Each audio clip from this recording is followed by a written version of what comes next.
Olá pessoal, tudo bem? Nesse vídeo eu vou comentar um pouco com vocês sobre a importância de experimentos no ensino de ciências, ok? Então, o que eu vou falar aqui é consenso geral. Eu jamais ouvi algum professor que não concordasse comigo que o nosso ensino ele é extremamente teórico e ele menospreza em grande parte a realização de experimentos, né, abordagem prática de ciências, né? Eu sou professor de física, mas isso aí também vale para a química e para a biologia. Então, a grande parte das escolas, acho que quase todas, né, tem basicamente um ensino focado em vestibular. Então, um ensino focado basicamente em treinar o aluno para fazer questões vestibulares. Okay? Então, basicamente, é um treinamento, quase, vamos dizer, um adestramento para você ser bom em fazer questão. Ok? Então, assim, teoria, fazer questão é muito bacana, legal, mas não se pode confundir isso com o ensino de ciências, ok? Então está relacionado, mas não é a mesma coisa. Um sintoma clássico disso é, por exemplo, as pessoas que acham que física é basicamente fórmula. Então, quando eu falo com pessoas que não são de exatas, né, algum jornalista, alguma pessoa de humanas, etc., a pessoa sempre associa física a decorar um monte de fórmula e aplicar.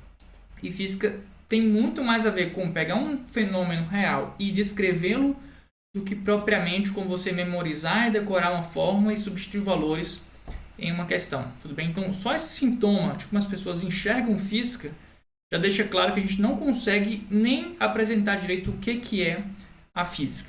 Ok?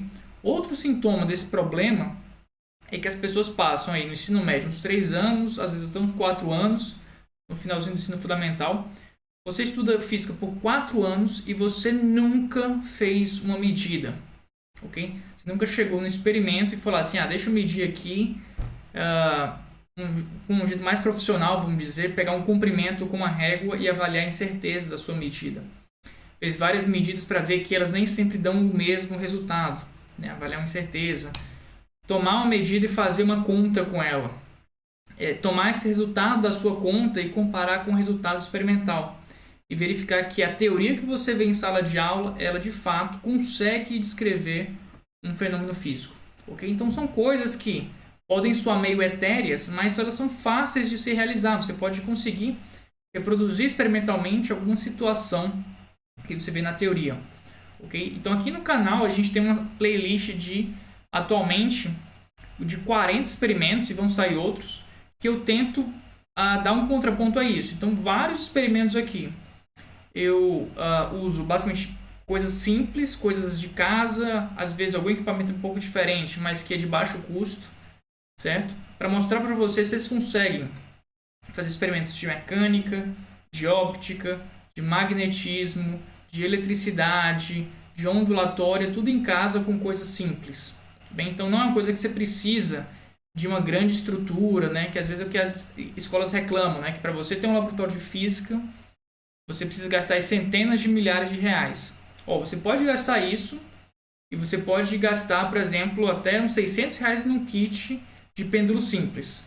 Ou você pode usar uma bolinha de gude, um durex e um barbante. Você pode ter a mesma física pagando ou 600 reais num kit desse ou usando a cabeça e materiais simples. Tudo bem? Então, é uma coisa até importante assim, para pais, né, que quando forem matricular seu colégio, às vezes os colégios mostram os laboratórios ali, todos bonitões e tal, mas na prática quase todos, se você perguntar assim, de fato os professores usam isso? Olha, nem sempre, né?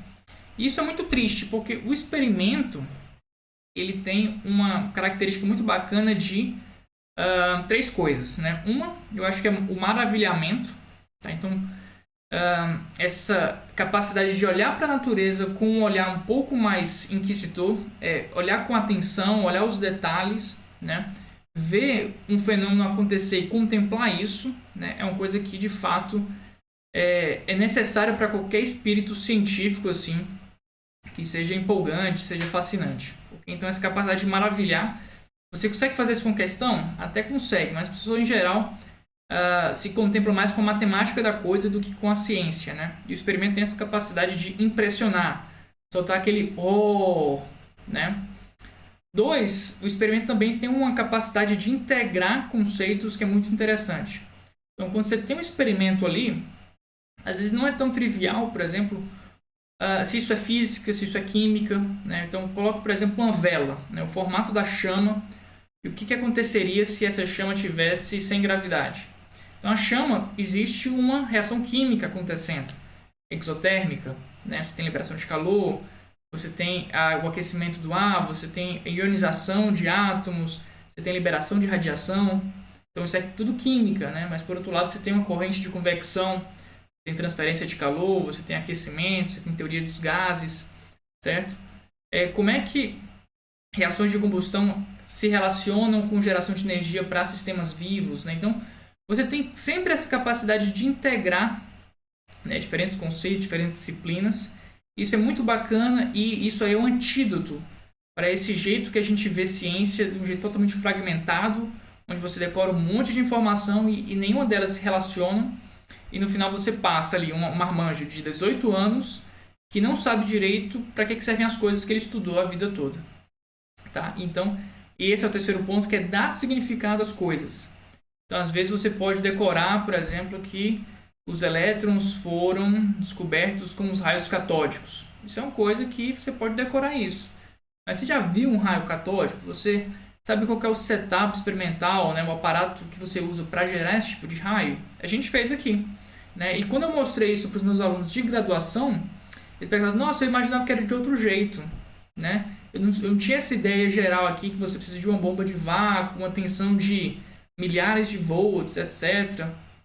Então você dá significado a essas coisas e coisas que simplesmente eram um nome que você decorava passam a adquirir vamos dizer, um corpo, né? Ele consegue ver o fenômeno e enxergar isso de maneira mais profunda. Que eu garanto para vocês que quando você tem essa experiência concreta, ela se enraiza muito mais profundamente, né? Ou seja, ela não consegue se esquecer daquilo que ele aprendeu do que simplesmente você fazer um desenho no seu quadro e mandar ele decorar uma informação. Tudo bem? Então, eu espero ter deixado claro para vocês que realmente fazer experimentos é muito importante. Mas aí, eu falei para vocês que é consenso geral que é importante, mas que se não implementa e que se continua sem fazer diferente. Então, algumas coisas que você pode fazer sendo diferente agente aí, de ensino. Então, professores, né, que são os protagonistas desse ensino, né, eles que organizam a aula, que organizam as atividades. Então, é claro que muitos professores têm condições de contorno de tempo, de um cronograma para cumprir, né, estão dentro de uma escola, então nem sempre a estrutura é favorável, etc. Né? Mas, de fato, muitos experimentos você consegue fazer com coisas simples, né? Com uma demonstração com uma mola, algum experimento fácil, né? Isso aí você precisa realmente pesquisar, depende muito de assunto para assunto. Dá uma olhada na playlist, você vai ver várias coisas que você consegue, por exemplo, usando o celular. Então, às vezes o celular é o grande inimigo, né, da atenção. Você pode usar os sensores do celular para fazer um experimento. Ok? Então, assim, vai do professor pensar como ele consegue fazer um experimento dependendo do assunto que ele dá aula. Né? Então, assim, fica a playlist com 40 ideias para você ver o que se encaixa na sua realidade. Ok? Para escolas, eu acho que compensa você tentar criar uma estrutura, né, que de fato consiga ter experimentos. E quando você fala em turmas, né, eu acho que a grande dificuldade é você, por um lado, você quer muita matrícula, então você tem turmas muito grandes, e por outro, de fato, fazer uma aula de laboratório com 60 alunos, 70 e tal, é impraticável. Tá? Então você tem, talvez, dividir em turmas diferentes, né, e trazer turmas menores para o laboratório. Okay? E, de fato, ter laboratórios que sejam usados, né? Não essas coisas que simplesmente servem para atrair pais, impressionar, e, de fato, ficam ali inutilizados o ano todo. Ok? Ou que tem um equipamento que custou caro e que ninguém usa porque pode quebrar. Então, tecnicamente, isso e nada existe pouca diferença. Tá? E para estudantes e pais, eu acho que realmente pais que se interessam com fazer com que seu filho aprenda de fato, compensa a gente tentar estimular esse tipo de coisa. Então, tem muitos livros com ideias de experimentos, principalmente para crianças. Então, para crianças, você precisa de uma coisa mais lúdica. Então, você pode realmente cativar o seu filho fazendo experimentos que, O jeito que eu faço aqui no canal, muitas vezes eu tenho um público desde mais jovem até um público universitário, às vezes até de pós-graduação. Então eu começo fazendo desde tudo. Faço experimento, mostro, dou aquele ó, depois começo a fazer conta, né? Porque eu quero aí, de fato, relacionar uma teoria mais aprofundada com um experimento. Né? Você não precisa fazer todo esse ciclo completo.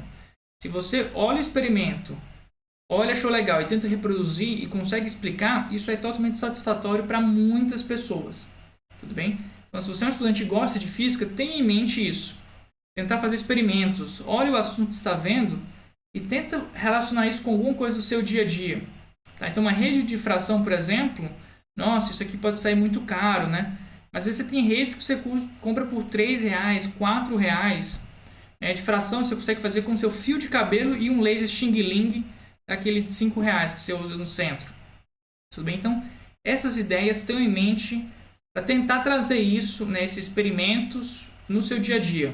Né? Escolas também podem fazer feiras de ciências, né, que é uma coisa que às vezes é feito, mas não se dá o devido apoio aos projetos realizados pelos estudantes. Okay? Então, realmente é uma coisa que tem que ser planejada, né, tanto por professores, administradores e os alunos, de fato, abracem isso por identificarem nisso uma importância, né, para além de simplesmente decorar coisas para uma prova no vestibular. Tá bom, gente? Então, esse é o meu recado. Assistam a playlist que eu vou deixar por aqui daqui a pouco, de experimentos de física, e aproveitem, tá bom? Então, muito obrigado pela sua atenção. Se você gostou disso aí, desse vídeo, não esqueçam de curtir, de compartilhar e se inscrever no canal, ok? Então, muito obrigado, até a próxima. Tchau, tchau.